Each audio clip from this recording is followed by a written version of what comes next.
A big thank you to Seed for partnering with me on this episode.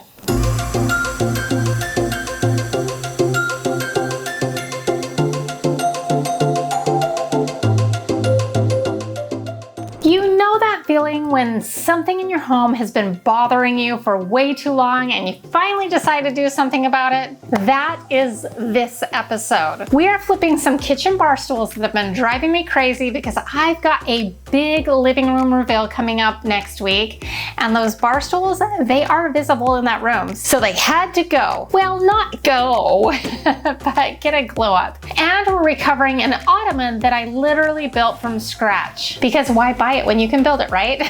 We've got 2 flips, 1 oops moment, and a before and after that's gonna make you want to raid a garage sale or your own home this weekend. So let's get into it. Okay, so let's start with those bar stools. So I bought these bar stools right after we first moved here off of Facebook Marketplace. So that's gotta be like 7-8 years ago. So I liked the shape of them. The fabric didn't work with my decor at the time, so I reupholstered them in a kind of like a steel blue color.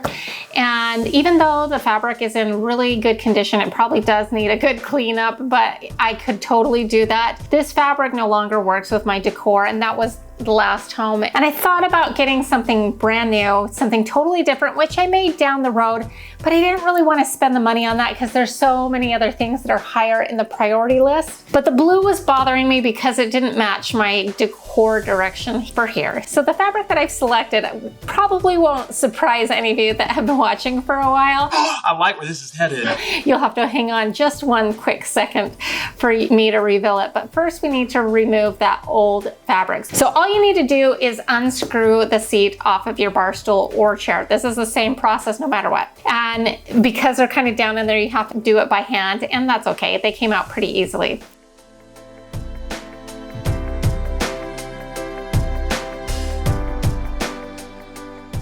Now that we have the seat off, we can remove the old fabric off. Now, I reupholstered the original fabric, so if I did one other layer on top of it, that would start to get really thick, and that would cause us some issues when we tried to put the seat on again. So we needed to get rid of that old one, and it came off very easily. Even though it had held up all these times, you get a couple of them out, and then you can just start pulling it up. It does come up pretty easily.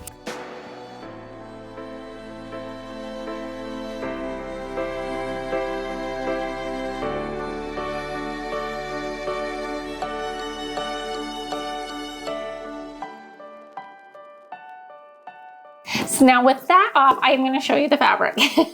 Surprise!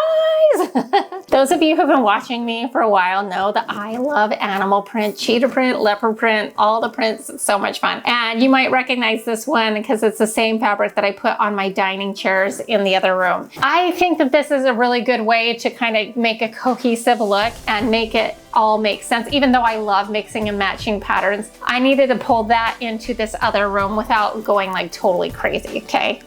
So I had this left over from when I did those chair cushions, but I needed to make sure I had enough for this project as well as what I need to do making some pillows in the other room. And I like squeaked by the skin of my teeth. So today isn't just about furniture. It's about what happens when you stop waiting for the perfect version of something and just make it yourself. I chose this fabric because I love it and it works with my design and it just makes me happy. And that's how you should look at your fabric selection as well. So yeah, so we're gonna have just enough, and I actually did order some more fabric just to have, because I know that I might need to recover a seat cushion or I might need another pillow. So I've got some more coming as well. So this is how you do a seat cushion. I've said it on here before. This is so easy. So it goes, it's like north, south, east, west kind of a thing, but it's like top, bottom, left, right, or right, left, and you staple it in the middle and to make sure that it's pulling evenly in each direction. Then you work from each center out, and then you go do the opposite side. So if you start at the bottom, go center out, and then go to the top, go center out, and leave probably a couple of inches, maybe 1 or 2 inches on the corners undone.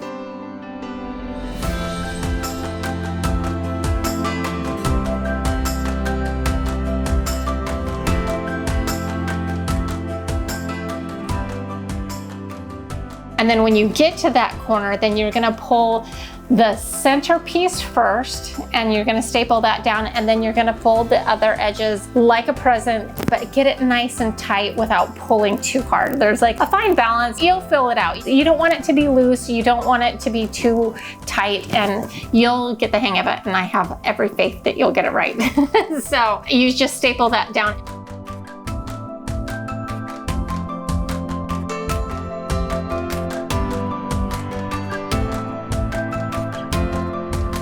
And by the way, the staple gun that I'm using was like $35 on Amazon, and it is perfect. And if you have access to an air compressor, this is absolutely the way to go when you're doing anything with stapling, because it takes all of the elbow grease out of it. That air compressor really shoots that staple in nice and secure, and you don't have to push down so hard. You don't have to squeeze so hard. And so I would recommend this, especially if you have access to an air compressor. Totally affordable. I have absolutely loved it, and I will link it just if you're curious in the description box, but this is what I do recommend. And then once you have all of your seats done, you can screw them back on by hand. It should go. I did my chairs one at a time because I've done them where I've taken them all off and done them all at the same time, and then I don't match the same seat cushion to the same chair, and then it makes it hard for the screws to go in. So I learned to do them one at a time to make sure that those screw holes line up and everything is nice and secure. So that's just a little side note for you.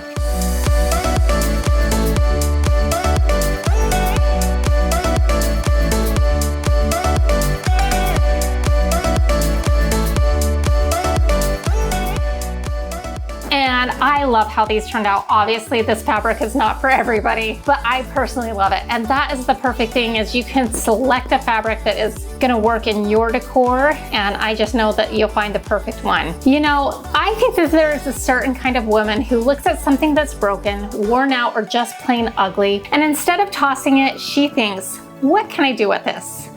That's you. And honestly, that's me too. And I want you to know that instinct that I can fix this energy, that is not a small thing. That is creativity. That is resourcefulness. That is a superpower that not everybody has. So our bar stools are done. And now I want to talk to you about something that I've been working on for me. Because we take care of our homes around here, but we also got to take care of ourselves. This is something that I have totally learned the hard way. If you've been following along for a couple of years, you know just what I'm talking about. Real talk for just a second, and then we'll get you right back to the projects. I have tried so many probiotics over the years, like an embarrassing amount. You name it, I've probably tried it, and honestly, a lot of them I couldn't even tell if they were doing anything at all. But this one, I actually noticed a real difference. This is Seed's DS-01 Daily Symbiotic, and it's the #1 digestive health probiotic. It's a clinically validated 2-in-1 probiotic and prebiotic that supports your body in and beyond the gut. What I love is that it's not just about digestion. We're talking about gut health, immune health, and even skin health. It's doing a lot of work in one little capsule. Here's the thing about most probiotics. They don't even survive long enough to get where they need to go. Seed has this proprietary capsule-in-capsule system that actually protects the bacteria through digestion and delivers it right into your colon where it's needed. It's formulated to reduce bloating in as little as 1 week and to make things, well, more comfortable in 2. You know what I'm talking about. I've genuinely been taking this consistently for years, and it's one of those things where I notice when I forget. Less bloating, more regularity, just feeling like things are working the way they're supposed to when I'm on it. And as someone who has tried a lot of things for gut health, that's saying something. So if you have been on the probiotic merry-go-round like I was, just give Seed a real shot. I think you'll feel the difference. I have a code that was just bumped up that gets you 25% off. Just use the code Natalie25 at checkout. The link is in the description box. Go grab it. Your gut will thank you. Seriously. Now let's get back to the projects. Now onto the ottoman, and I need to give you a little backstory on this one because I didn't buy this ottoman. I built this ottoman from lumber with my own 2 hands, and I am so proud of it, but the fabric has seen better days and it just doesn't match, so we are gonna rip it off and start fresh. But first, before we get started, let me show you exactly what I did to build it. So the first thing we're gonna do is cut out the circles that will be the basis of our ottoman. I am gonna cut mine out to be 32 inches because that is the right size for the area that I'm working in. But you can use these same principles and build one to whatever size works for your area.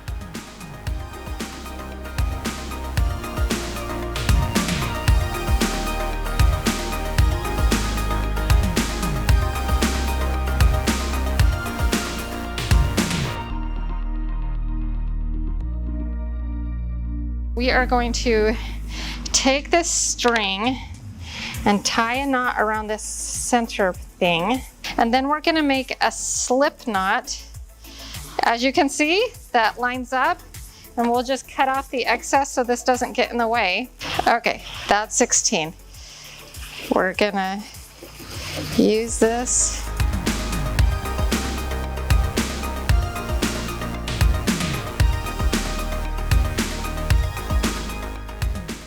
We are ready to cut. Okay, now we're gonna take our jigsaw and we're gonna cut around the circle. Make sure you have a fresh blade on, and here we go.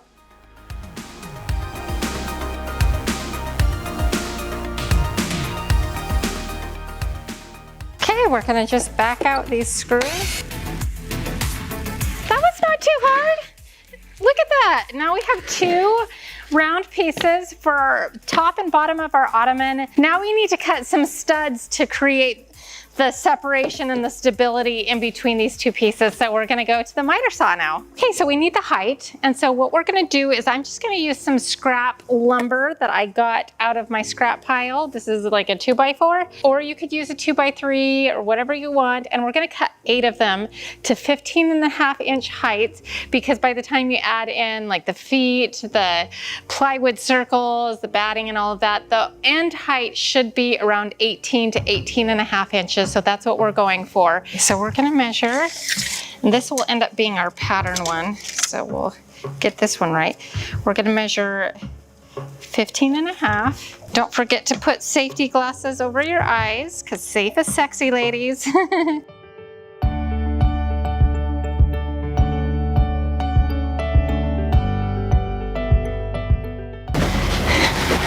Okay, that's it.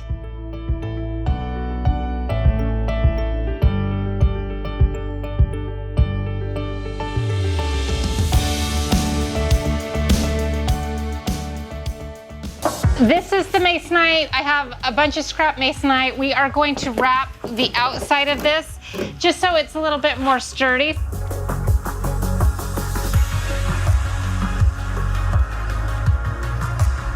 I just nailed that into place, and then I took some screws and also reinforced that, just because it's bendable and it's very bendy, but it wants to straighten back out. So the screws will just ensure that it stays in place, and there you have it. So I just actually screwed those into place while I cut out the roundedness with my jigsaw, and then I sanded them up really quick to soften the edges, and then I stained them.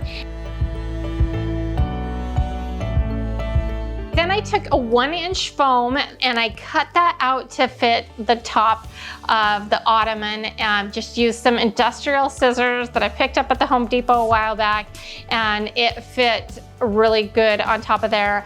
I did a little bit of spray adhesive to kind of hold it into place, and then set that on top. Then I took some leftover batting that I had from other projects. In fact, I had to kind of piecemeal it together a little bit over the top. It was fine. And then I stapled that over the top of our foam. And then I cut off any excess so it was nice and round. And then I did the same thing with the batting on the sides, just so there was a little softness to the sides as well. And then it was ready to upholster. So then I stapled that over the top of our foam, and then I used a sewing machine for the rest of it. I cut out the side panels, and then I pinned it around the side to make sure it was nice and fitted. And then I put some clasps on it, and then I sewed that together in like a circle fashion. There wasn't really piping on it, but I just feel like a little bit of piping gives it a very nice finished and polished look. So I went ahead and created a little piping. It's very simple to do, just stitch, stitch, stitch, stitch. And then once you have your piping ready to go, I sewed it to the top of our side panel fabric. Then we were ready to attach it to our ottoman. Now I wanted it to be super even. So what I did is I lined it up. You kind of do it inside out and upside down, if that makes sense. And I took some, you can order it, upholstery cardboard, and it's just kind of like a long roll, and then you can staple it into place all the way around. And what that does is it keeps a nice even seam. So if you're putting staples like in different spots, it doesn't really matter because the cardboard kind of holds the shape of it and gives it a nice and polished look. So then we stapled that all the way around the top, and then you can pull it back down very carefully over the bottom. And this was the moment of truth. It fit perfectly. I was super excited. Then what you're gonna do is flip your ottoman over and staple on the bottom.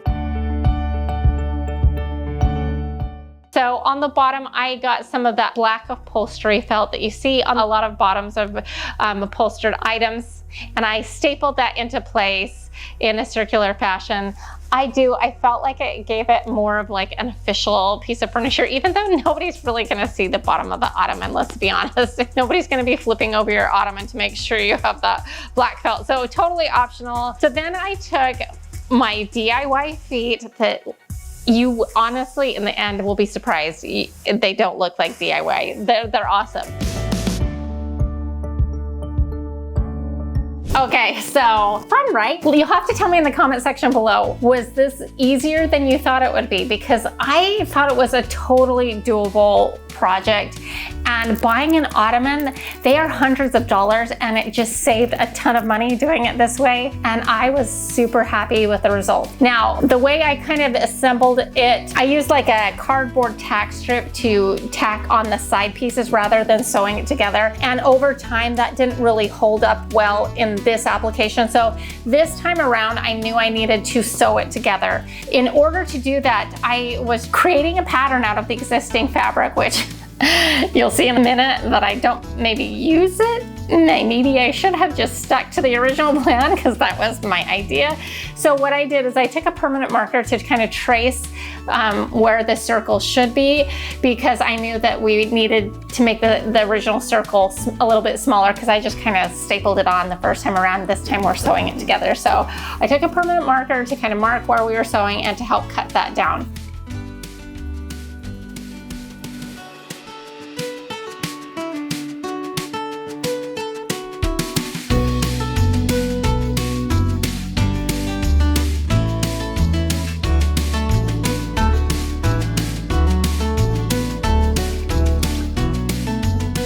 Removing the side pieces was actually a challenge. I ended up having to like cut it off a little bit because those staples were in there deep. And I don't know if it was just because I used an extra long staple, if it was because I used OSB board, but man, I had a difficult time getting that off. So with the circle cut out to the right size, I decided that it was going to be a really good idea to just use that as the top and just cut and to sew on the piping, which is easy to make piping, just so you know. You just need like a rope the right size, or like cording that's the right size. It doesn't need to be super thick. You just take about 1.5 inches of fabric, wrap it around, stitch it. Now I know a lot of people say you should cut the fabric on a bias for these cording pieces. I have never done that, and it works out just fine. I mean, except for maybe in this instance that we're about to get into, and it was not because I didn't cut it on the bias, for other reasons, but I never cut it on the bias.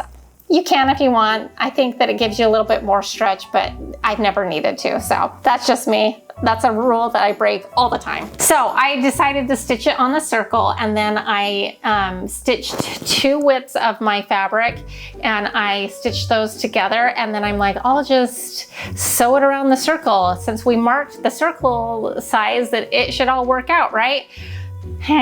You'll see here in just a second. I was wrong. So I went ahead and sewed this all together, and then I pulled it over my ottoman, started stapling it into place, and very quickly realized I had made a huge mistake. And there was just simply way too much fabric, and it was gonna gather and it was not gonna look nice. Okay, so I messed up and we're gonna have to disassemble this whole thing and start again. I should have gone, it's like so amateur. I should have used the piece that I so carefully took off to measure the width, and so I'm gonna take it off, and that's what we're gonna do this time around. And remember how I said it was hard to get the fabric off of the first time around? Yeah, that was still the same situation we were in this time around, and I didn't want to waste this fabric, so it just didn't come off like super perfectly, and there might have been a little bit of damage, but I was hoping it would still be hidden once we sewed it all together the right way. And anyway, so I ended up having to remove it all and tear it all to pieces. So it happens, and I decided to leave that in because I think it's important for you to see that this doesn't always go perfectly, and I'm gonna fix it. And we did fix it. And honestly, that's kind of the whole point. It's not about being perfect, it's about knowing that you can figure it out, and that's what we did. So yeah, like I said, I took it all apart. I ended up using those side panels that I intended to use as a pattern because I knew they were the right size, and I cut down the side panels to match up with the ones that I had just removed, like a pattern. Yeah, I know, it's like seems obvious, and looking back, I was like, this was so dumb. But anyways, it's fine. We learn. We live and we learn. We all learn from our mistakes. This time I decided to stitch the piping to the side panels that I now know are the right size, and then make the circle fit the side panel. And to make sure it was all gonna work, I pinned it all in. So I found the middle, pinned on each end of that middle. Then I went the other direction, pinned on each middle. Then I did the same thing with the side pieces that I had sewn together with the piping and pinned those together. And then you keep finding middle, and so you keep pinning until it's all evenly spaced and all pinned up really good. And I had like a pin every like 1 to 2 inches. It was kind of close together, but I was like, I am not messing this up again. So I don't care if I have to use a ton of pins, we're getting this right this time. And so then I stitched it all together. Now when you get to the end, here's a little trick. Okay, I wanted to show you kind of up close how we're gonna handle the seam, because we've got like the 2 ends here. And so what you're gonna do is this is our piece that's closest to the seam. There's another seam right here. We are going to cut off the excess, right? And then we are going to try to open up what we've got here. See? You can use a seam ripper, but a lot of times oh, that's perfect. This was I already pieced it together, so this is actually gonna work out really good. So what you'd normally do is snip off the excess cording that you're not gonna use. And then what we're gonna do is then fold it in on itself so you have a nice finished edge, right? Then you're gonna wrap it around and see how that looks. It's nice and finished. So then we're gonna just sew it into place. Make sure it's nice. Got a seam I'm contending with right here. Hang on. Okay, so then I'm gonna just pull this back so hopefully you can see.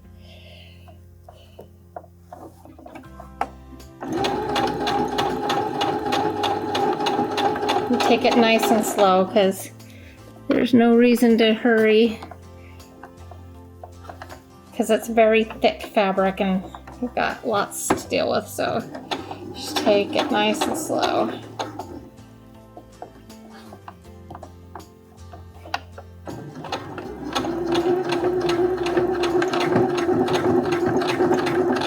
Okay, you can almost not see it. It just looks like a seam, like you've stitched together. It's very, very subtle. So hopefully you can see how we did that, and that's what we got. Cool, right? So now with our upholstery, the right size, it's gonna be a little bit more snug getting it over the ottoman, but we're gonna do this.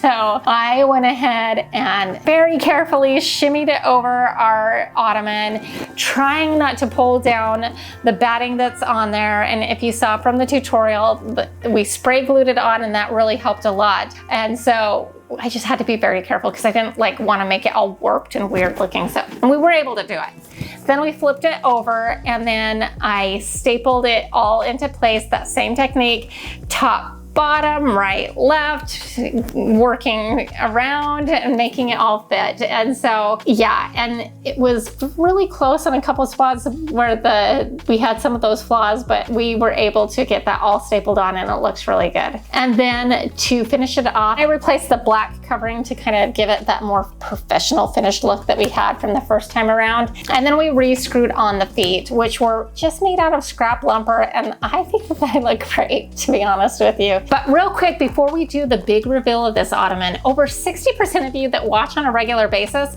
aren't subscribed. And if you like joining me and my adventures, please consider hitting that subscribe button. It really helps my channel, and it really helps support me to put out new home decor and DIY content each week. And next week, I have that living room makeover that you are not gonna wanna miss. And these projects are in that video, so you're gonna wanna be there for that. Especially when you're looking at my fabric going, how in the world is this all gonna pull together?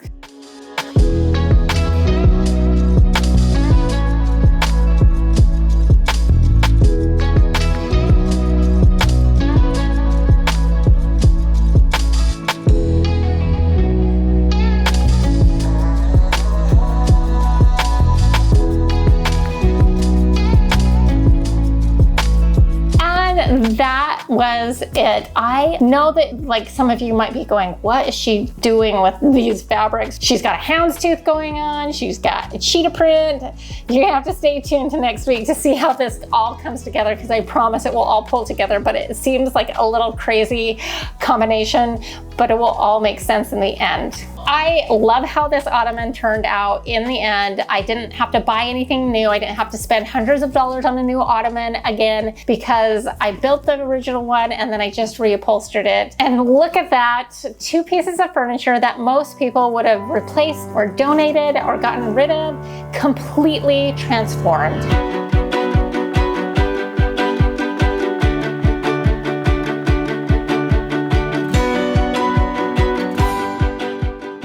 And that is the thing about furniture flipping. It is not about having a big budget. It's not about being an expert. It's about being willing to try. And I want to say something to whoever needs to hear this. You don't have to have the perfect tools. You don't have to have the perfect space. You don't have to know exactly what you're doing before you start. You just have to start. The skills will come with the doing. The confidence will come with the doing. And the beautiful home, that comes with the doing. So go find something in your house that's been sitting there waiting for a second chance and give it one. You got this. So thank you so much for hanging out with me today. And if you enjoyed this episode, you're gonna love this one here too. It's very similar to this episode. It has the same energy and the same kind of transformation. Go watch it. I'll see you there. And in the meantime, I just want to remind you that you are powerful. We'll see you next time. Bye.